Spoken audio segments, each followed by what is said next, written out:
بسم اللہ الرحمن الرحیم اللہم صلی علی محمد وآل محمد وعجل فرج آل محمد۔ شب معراج کا واقعہ بعثت کے 8ویں سال یعنی ہجرت سے 5 سال قبل 27 رجب یا 17 رمضان کے مختلف تواریخ نقل ہوئی ہیں۔ مکہ میں ام ہانی بنت ابی طالب کے گھر کے جہاں سرور دو عالم قیام پذیر ہیں، جبرائیل علیہ السلام آتے ہیں اور کہتے ہیں اے محمد صلی اللہ علیہ وآلہ وسلم اٹھ جائیے۔ آپ فرماتے ہیں میں اٹھا اور دروازے پر گیا کہ وہاں جبرائیل، میکائیل اور اسرافیل کو موجود پایا۔ جبرائیل ایک سواری بنام براق میرے سامنے لائے اور کہا کہ سوار ہو جائیے، ہم یہاں سے چلے اور بیت المقدس پہنچے۔ یہ معراج کا پہلا مرحلہ ہے جسے قرآن نے یوں بیان کی ہے: سبحان الذی اسریٰ بعبدہ لیلا من المسجد الحرام الی المسجد الاقصی الذی بارکنا حولہ لنریہ من آیاتنا انہ ھو السمیع البصیر۔ پاک ذات ہے جس نے اپنے بندے کو رات ہی رات میں مسجد حرام سے مسجد اقصیٰ تک سیر کرائی، جس نے آس پاس ہم نے برکت دے رکھی ہے، اس لیے ہم اسے اپنی قدرت کے بعض نمونے دکھائیں۔ یقیناً وہ خوب سننے والا ہے۔ اس مقدس سفر کے پہلے زمینی مرحلے کا نقطۂ آغاز مسجد الحرام اور انتہا مسجد اقصیٰ تھی۔ راستے میں مدینہ، مسجد کوفہ، طور سینا جہاں اللہ نے حضرت موسیٰ سے کلام کیا، اور بیت اللحم حضرت عیسیٰ کی پیدائش گاہ اترے اور نماز ادا کی۔ بیت المقدس میں نماز کے وقت حضرت ابراہیم علیہ السلام، حضرت موسیٰ اور حضرت عیسیٰ بھی آپ کے ساتھ تھے۔ معراج کا دوسرا مرحلہ وَلَقَدْ رَآهُ نَزْلَةً أُخْرَىٰ عِندَ سِدْرَةِ الْمُنتَهىٰ عِندَهَا جَنَّاتُ الْمَأْوَىٰ إِذَا يَغْشَىٰ السِّدْرَةَ مَا يَغْشَىٰ مَا زَاغَ الْبَصَرُ وَمَا طَغَىٰ لَقَدْ رَأَىٰ مِنْ آیَاتِ رَبِّهِ الْکُبْرىٰ۔ اسے تو ایک مرتبہ اور بھی دیکھا ہے، سدرۃ المنتہا کے پاس، اسی کے پاس جن المأویٰ ہے۔ جبکہ سدرہ کو چھپائے لیتی ہے وہ چیز جو اس پر چھا رہی تھی، نہ تو نگاہ بہکی نہ حد سے بڑھی۔ یقیناً اس نے اپنے رب کی بڑی بڑی نشانیوں میں سے بعض نشانیاں دیکھ لی۔ جبرائیل کو نبی اکرم نے 2 مرتبہ اپنی اصلی شکل میں دیکھا، پہلی مرتبہ آغاز وحی کے موقع پر اور دوسری مرتبہ شب معراج۔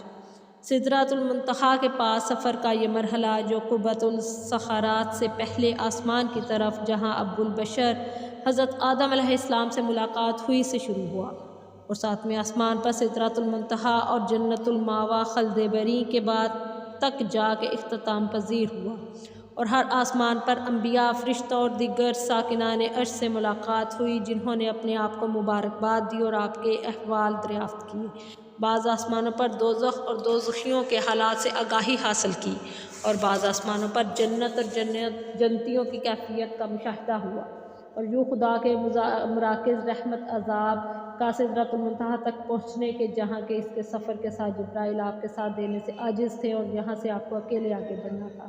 اس کے بعد کے مرحلے صرف آپ کی ذات اقدس ہی تحمل کر سکتی تھی۔ حدیث معراج، رسول اکرم صلی اللہ علیہ وآلہ وسلم فرماتے ہیں کہ جبرائیل سے علیحدگی کے بعد میں دریائے نور میں داخل ہو گیا کہ جہاں کی لہریں مجھے مختلف اطراف سے لیے چلی جا رہی تھیں، وہاں تک کہ جہاں خداوند عالم نے چاہا اور مجھے ٹھہرا دیا۔ یہ اوج شہود باطنی اور قرب الہی اللہ کا مقام تھا کہ جہاں خداوند قدوس نے اپنے حبیب سے کلام کیا اور بہت ساری اہم باتیں اور احکامات ان سے بیان فرمائے کہ ان کا مجموعہ آج حدیث قدسی کی شکل میں ہمارے پاس یادگار ہے۔ یہ مکالمہ رحمت العالمین کی زبان مبارک سے یوں بیان ہوتا ہے: میں نے سوال کیا پروردگار سب سے افضل عمل کون سا ہے؟ فرمایا کوئی چیز میرے نزدیک مجھ پر توکل اور جو میں نے مقرر کیا ہے اس پر راضی ہونے سے بڑھ کر نہیں ہے۔ اے محمد، وہ جو میری وجہ سے ایک دوسرے کو دوست رکھتے ہیں، میری محبت ان کے شامل حال ہے، اور جو کوئی میری خاطر مہربان ہے اور میری وجہ سے دوستی کرتے ہیں انہیں میں دوست رکھتا ہوں۔ ایک اور جگہ یوں ذکر ہے: اے احمد، بچوں کی طرح نہ ہو جاؤ جو سبز، پیلے اور زر کو برق کو دوست رکھتے ہیں، اور جب بہترین خوراک انہیں دی جائے تو مغرور ہو جاتے ہیں اور ہر چیز کو فراموش کر دیتے ہیں۔ میں نے عرض کیا پروردگار مجھے اس کام کی ہدایت کرے کہ جو آپ کی بارگاہ میں قرب کا باعث ہو۔ فرمایا رات کو دن اور دن کو رات قرار دو۔ عرض کی کس طرح؟ فرمایا ایسا کرو کہ تمہاری نیند، تمہاری نماز اور اپنے شکم کو مکمل پر نہ کرو۔ ایک اور جگہ یوں ذکر ہے اے احمد فقیروں اور محروموں سے محبت مجھ سے محبت ہے، ان کے نزدیک ہو جاؤ اور ان کے پاس بیٹھو تاکہ تم اور میں نزدیک ہو جائیں۔ دنیا پرست سروتمندان سے دور ہو جاؤ اور ان کی محفل میں بیٹھنے سے گریز کرو۔ ایک اور جگہ یوں ذکر ہے اے احمد دنیا کی رنگینیوں اور دنیا پرستوں کو مغبوط شمار کرو اور آخرت اور اہل آخرت کو محبوب رکھو۔ عرض کیا پروردگار دنیا اور اہل دنیا کون ہیں؟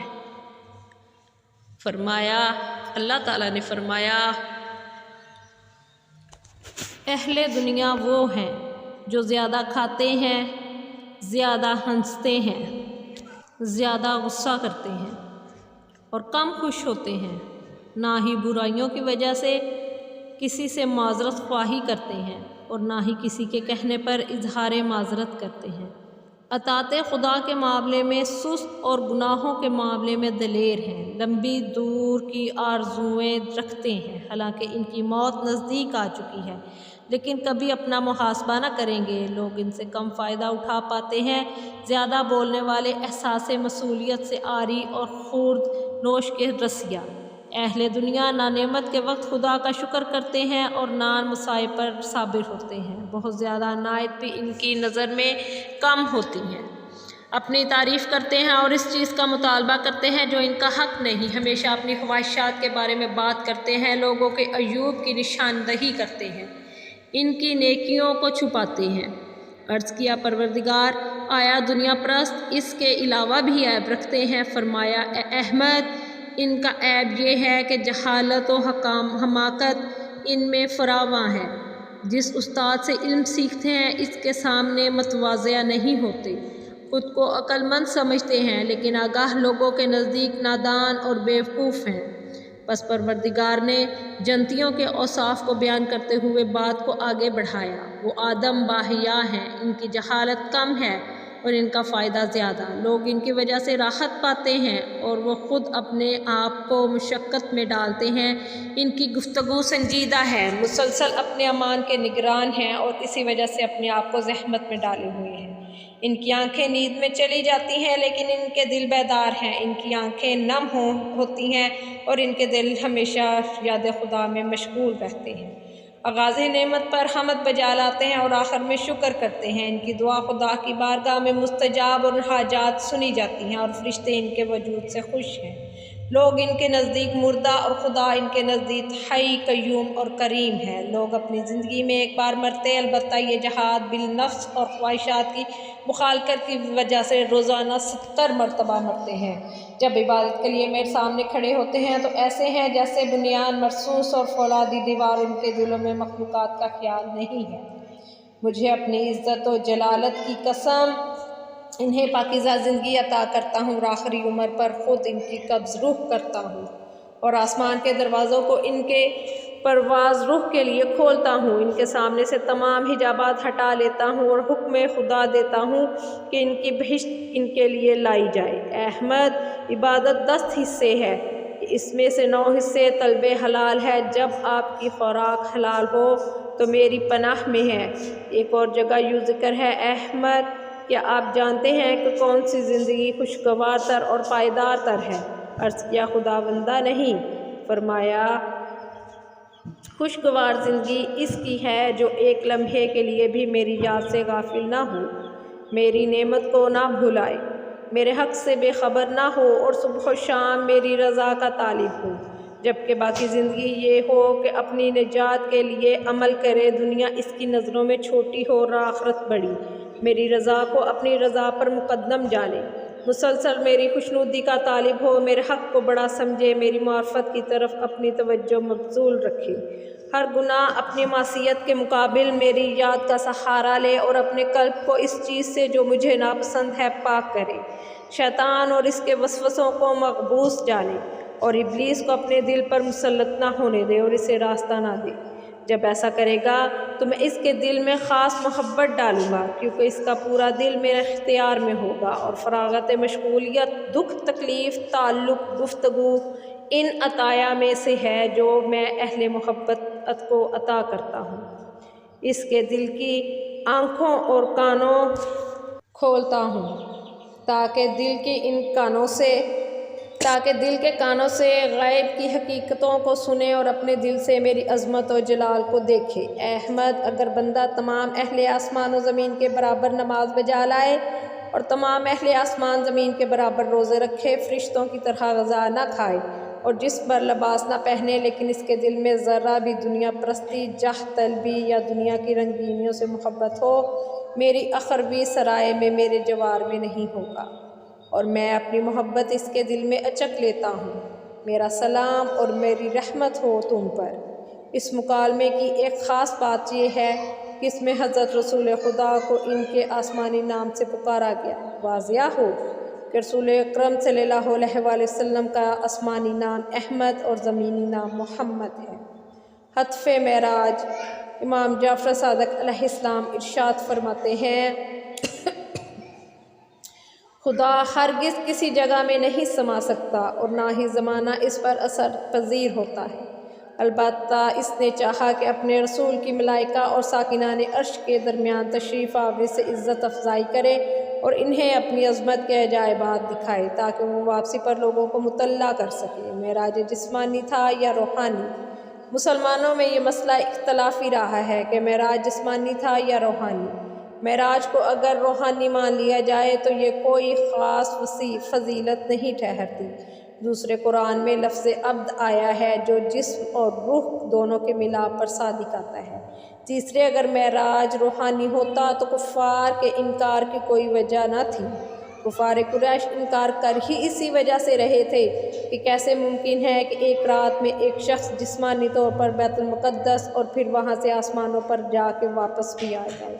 اگر بات روح کے جانے کی ہوتی تو انہیں شاید کوئی اعتراض نہ ہوتا۔ معراج کو روحانی ماننے والے راوی دو ہیں، ایک حضرت عائشہ اور معاویہ۔ حضرت عائشہ فرماتی ہیں کہ معراج کی رات جسم بستر پر تھا، حالانکہ معراج کا واقعہ ہجرت سے 5 سال پہلے کا ہے اور یہ بی بی آئی ہیں ہجرت کے 2 برس بعد۔ دوسرا راوی معاویہ ابن ابی سفیان کہ جو 8 ہجری جنگ خیبر کے بعد فتح مکہ میں مسلمان ہوا، 14 سال پہلے کی بات پر کیسے کہہ سکتا ہے کہ جسم بستر پر تھا یا نہیں تھا؟ ام ہانی فرماتی ہیں کہ رسول خدا میرے گھر پر آرام کر رہے تھے، میرے بھائی علی اور جعفر بھی آرام کر رہے تھے۔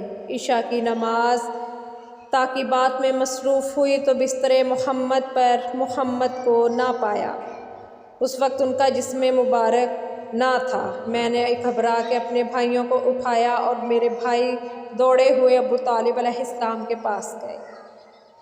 جیسے ہی میرے بھائی ابو طالب کے پاس گئے، یہ ابو طالب تھے کہ تلوار ہاتھ میں لیے مکے کی گلیوں میں پکار کر کہہ رہے تھے کہ خبردار، اگر کوئی محمد کو کسی نے ذرا برابر نقصان پہنچانے کی کوشش کی تو مکہ کی گلیوں میں خون کی ندیاں بہہ جائیں گی۔ سب اپنے اپنے گھروں میں دبکے ہوئے بیٹھے تھے، کسی کی جرأت نہ تھی کہ وہ آگے بڑھ کر دیکھے اور پوچھے کیا ہوا، کہاں ہے محمد۔ یہاں تک نماز صبح کا وقت آیا تو ام ہانی نے کہا، جا کے ابو طالب سے کہو رسول آ گئے ہیں۔ ابو طالب کو شک نہیں ہوا کہ کیسے گئے اور کیسے آئے۔ رسول اکرم نے فرمایا، خدا نے مجھے بلایا۔ تو ابو طالب نے تصدیق کی، اب پتہ نہیں اسلام اور کیا ہوتا ہے۔ یہ تمام ماجرا ایک رات کی مدت میں انجام پایا اور نبی اکرم نے نماز عشاء اور نماز صبح دونوں مکہ میں ہی ادا کی۔ آپ نے کفار مکہ کی طرف سے کیے جانے والے مشکوک سوالات کا جواب دیا۔